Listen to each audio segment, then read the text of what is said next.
بسم اللہ الرحمن الرحیم۔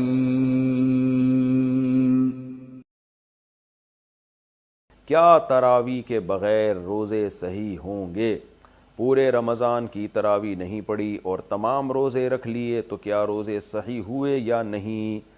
دیکھیں، تراویح اگر کوئی نہ بھی پڑھے تو روزے اس کے بہرحال صحیح ہو جاتے ہیں، روزوں پہ فرق نہیں پڑتا، لیکن تراویح سنت مؤکدہ ہے، قابل ملامت ہے وہ شخص جو تراویح کی نماز نہیں پڑھتا، تو اس لیے تراویح بھی پڑھنی چاہیے۔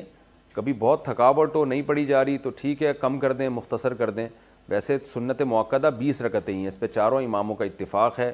حضرت عمر رضی اللہ تعالی عنہ سے 20 رکعتیں ثابت ہیں، اور شروع میں اسلاف میں ہمیں 16 رکعتیں بھی ملتی ہیں، 20 سے زیادہ بھی ملتی ہیں، لیکن بعد میں جب تحقیق ہوتی چلی گئی تو چاروں امام اس پر متفق ہو گئے کہ کم سے کم تراویح کی رکعتیں 20 ہیں۔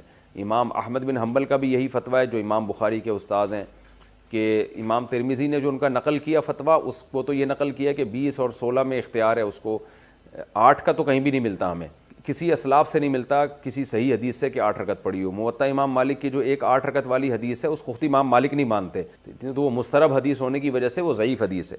تو موطا امام مالک میں بھی 20 رکعتوں کا تذکرہ ہے، اور بھی ہمیں بہت ساری روایات میں زیادہ تر میں 20 رکعتوں کا تذکرہ ہی ملتا ہے، اس لیے امت کا اس پر اجماع ہو چکا ہے کہ 20 رکعتیں۔ یہ اجماع ہونے کے بعد پھر اختلاف پیدا کیا ہے 20 سے کم، بعض لوگوں نے فتویٰ دیا کہ 20 سے کم۔ تو جب ایک دفعہ کسی مسئلے پر اجماع ہو جاتا ہے تو وہ قطعی چیز بن جاتی ہے، پھر اس میں اختلاف جائز نہیں ہوتا، کیونکہ صحیح حدیث سے یہ بات ثابت ہے کہ امت گمراہی پہ کبھی بھی جمع نہیں ہو سکتی۔ تو اس لیے آپ 20 رکعت تراویح پڑھا کریں، لیکن اگر آپ نہیں پڑھتے تو روزہ بہرحال آپ کا ہو جائے گا، لیکن روزے کی اہمیت تراویح سے کروڑہ گنا زیادہ ہے، کیونکہ روزہ تو بہرحال اسلام کا ایک رکن ہے۔ ایسا نہ ہو کہ تراویح نہ پڑھنے سے روزہ بھی چھوڑ دیں آپ۔